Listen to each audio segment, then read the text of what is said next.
አሰላሙ አለይኩም ወራህመቱላሂ ወበረካቱ ድና የተከበራችሁ የአሚና ቤተሰቦች እንዴት ናችሁ? ሰላም ናችሁ? አለሁ አልሐምዱሊላህ። እንዴት ናችሁ? ሰብስክራይብ እያደረጋችሁ አበረታቱኝ እና ዛሬ እንግዲህ በአዲስ ይጠቅማችኋል ባልኩት ሀሳብ አስተያየት መጥቻለሁ። ላይክ እያደረጋችሁ አበረታቱኝ። ላይክ እያደረጋችሁ ታበረታታችሁ ብዙ የሚጠቅማችሁን ነገር ወደፊት ይዤ እመጣለሁኝ። እናም ጓደኞቼ ዛሬ ምንድነው ራስ ወዳድ ሁኑ፣ ለራሳችሁ ኑሩ፣ ለራስ መኖር ልመዱ፣ ለራሳችሁ ማድረግ ልመዱ የሚለውን ነው ማለት ነው። ብዙዎቻችን በስደት ላይ ስንኖር ለሰው ማድረግ፣ ለሰው መላክ፣ ለሰው መስጠት ነው የሚያስደስተን። እንደገና ደግሞ ያንኑ እዚህ ሀገር ይዘን እንመጣና ለሰው ማድረግ መስጠት ያስደስተንና ራሳችንን፣ ልጆቻችንን፣ ህይወታችንን አደጋ ላይ ችግር ላይ እንጥላለን ማለት ነው።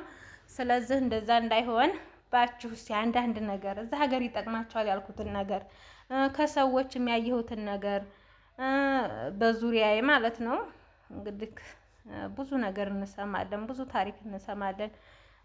ብዙ ሰዎች ተከዱ፣ ተበሉ፣ ብዙ ነገር እያየን ነው ማለት ነው እዚህ ሀገር ላይ። ያው ለማንኛውም የሰው ልጅ ማለት ነው ጊዜ ጠብቆ ይጥላችኋል ማለት ነው። ስለዚህ እናንተም እንዳወድቁ እያደር እንደገና የሰው ልጅ የሚለፋው ለምንድን ነው? በእግሩ ለመቆም ነው። በእግራችሁ ቆማችሁ አገራችሁም ላይ ደግሞ በእግራችሁ ቆማችሁ ህይወታችሁን፣ ልጆቻችሁን ፏ አርጋችሁ እናንተም ፏ ብላችሁ እንድትኖሩ እንዴት ነው የሚያስችላችሁ የሚለውን አንዳንድ ሲዘርዘር ላድርግላችሁ ማለት ነው። ተመጀመሪያው እዛ ሀገር ሆናችሁ በቃ በጣም በራሳችሁ ኃላፊነት በራሳችሁ ስም ገንዘባችሁ ማያዝ ማለት ነው። በከሌ አያዋጣም። ለከሌ ይሄን ገዝቼለት፣ ለከሌ ይሄን ሰርቼለት፣ ለከሌ ይሄን አርጌለት፣ ለባሌ መስሪያ ልኬለት አያዋጣችሁም። ለራሴ መስሪያ አርጌ፣ ለራሴ እንደዛ አድርጌ፣ ለራሴ እንደዛ አድርጌ፣ ለራሴ እንደዛ አድርጌ፣ ለራሴ እቃ ማውጥቼ፣ ለራሴ በቃ ለራሴ የሚለው ነው የሚያዋጣችሁ ማለት ነው። እና ለምን ለሰው እንደዛ አድርገን እንደዛ አሳስበን አብረን ሆነን እናድጋለን። ይህን ስትሉ ደግሞ ጊዜ ጠብቆ ይጥላችኋል ማለት ነው። ስለዚህ ለራሴ የሚለው ብቻና ብቻ ነው የሚያዋጣው የሚያኮራው፣ ራሳችሁን ቆማችሁ እንድትሄዱ የሚያደርገው። አለዛ ሴት ልጅ አልቃሻ ናት፣ አልቃሻ ሆናችሁ ትቀራላችሁ ማለት ነው። እና ብዙዎቻችን 10 ዓመት 15 ዓመት ቆይቶ ያልመጣ ሰው የለም ማለት ነው። ይሄንን 3 ዓመት 4 ዓመት እንኳን ማለት ነው። ግን ብዙ ሰው የራሱን ስራ ይዞ አንድም ሰው የራሷን ይዛ ስራ ከፍታ የቆመች ሴት የለችም። ቤት ልጅ አሳዳጊ ሆና ልጇን የምታሳድግበት ዳይፐር መግዣ የሌላት ምንም ማለት ነው። የራሳችሁ ስራ ካላችሁ ልጆቻችሁን ጸዳ አድርጋችሁ ታሳድጋላችሁ። ከራሴ አንስቼ ማለት ነው። ለራሴ እዚህ ሀገር ስንመጣ ብዙ ወዳጆች ይኖራሉ።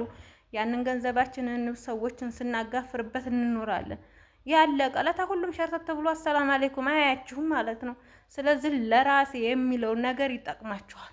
ከህይወት በላይ ከራስ በላይ ንፋስ የለም። ልጆቻችንን የ3 ወር 4 ወር ላይ ተጡት ላይ ግንጥል አድርገን እየላከን እናትና ልጅ መለያየት ማለት በጣም ከባድ ነው ማለት ነው።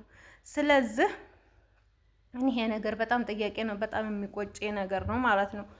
ስለዚህ በራሳችን ኃላፊነት ማድረግ አለብን ገንዘባችንም ማለት ነው። የሚጠቅማችሁም ለዛ ነው። እኔ ገንዘብ ታልሰጠሽኝ አልወድሽም፣ ዘመድ ያልሆንሽም፣ ሚስት ያልሆንሽም፣ እህት ያልሆንሽም፣ ልጅ ያልሆንሽም የሚላችሁ ሰው አይሆን። ልጆቻችሁን ልካችሁ ቤተሰቦቻችሁ ጋር የምታስተዳድሩት ሆናችሁ በፕሮግራም ማንም ሰው ጋር አስቀምጣችሁ የምትሉ እርዱ በስርዓት። ለራሳችሁ እያስቀምጣችሁ እየረዳችሁ እያሳደጋችሁ ማለት ነው። ይሄ አይጎዳችሁም። ግን ለብዙ ሰው በቃ ብዙ ሰዎች እናስደስት ስንል ራሳችን እንጎዳለን ማለት ነው። ስለዚህ ራሳችሁ እንዳትጎዱ በራሳችሁ ራስ ወዳድ መሆን አለባችሁ። ገንዘባችሁን በራሳችሁ ኃላፊነት በራሳችሁ ቁጥጥር ስር ማድረግ አለባችሁ። እዚህ ሀገር ላይ ስትመጡ ብር ካለ ጠንካራ ነው ሁሉም ሰው። ብር ካለ ይሰራል። ኢትዮጵያ ኑሮ ውድነት ነው አይደለም። ተሰራችሁ በዛው ልክ ይገኛል። ውድ ቢሆን በውድ ነው የምትሸጡት የምታገኙት ማለት ነው። ያንን ስራ አንድን ስራ ልስራ፣ እሺ በምን ተነሳስቼ ልስራ? አንድ ስራ ብዙ ስራ የመስራት አላማ አለኝ፣ ሀሳቡ አለኝ። ግን እኔ በምን ተነስቼ ልስራ? ገንዘብን ለኔ ይሄ የስራ መክፈቻዬ ነው ብዬ ይዤ አልመጣሁ ማለት ነው። ሰው ኪስ ያለ ብር አይሰጣችሁ ማንም ኪስ ብለፉበት ባለፉበት ማለት ነው። ያው እናንተ እጅ ተወጣ ያው የሌላ ሰው መሆኑን እወቁ ማለት ነው። ስለዚህ ለሰው ያረጋችሁት ነገር ለሰው የገዛችሁት ነገር የዛ የሰውየው ነው። ሰውየውም ኃላፊነት ወስዶት አይነግራችሁ ነው የሚሸጠው ማለት ነው አንድን ነገር። ስለዚህ በራሳችሁ ተሆነሳ ለራሳችሁ ወሰናችሁ ይሄ እኮ ይጠቅመኛል ይሄንን አራዝማችሁ ትንሿን ገንዘብ ትልቅ አድርጋችሁ ትኖሩበታላችሁ። እንኳን አይደለም ለምን በቃ የሆነውን ያህል ቢሆን ማለት ነው በአቅም ደረጃ ይሰራበታል ማለት ነው። ትልቅ ታላችሁ ትልቅ ገንዘብ በትልቅ ትሰራላችሁ፣ ትንሽ ተሆነ ደግሞ በዛው በአቅሙ ማለት ነው። ይህንን ስራ ኢትዮጵያ ውስጥ ያዋጣል፣ ሁሉም ያዋጣል። ተሰሩበት ስራ ላይ ኮስተር አለ ማለት ነው እንጂ ማለት ነው ቶሎ ተስፋ መቁረጥ ነው እንጂ ስራ ጀምሮ ተስፋ አይቆረጥም። ስለ ስራ ላወራ ሳይሆን ገንዘባችንን በኃላፊነት ይዘን ራስ ወዳድ ሆነን ስሩ። ገንዘባችሁን ለራሳችሁ መኖር ለሰው መኖር ተው። ለሰው ነው የምንኖረው ማለት ነው። በቃ ከስደት የተመለስን ሰዎች ራሱ ለሰው ነው የምንኖረው፣ ለሰው እያገለገሉ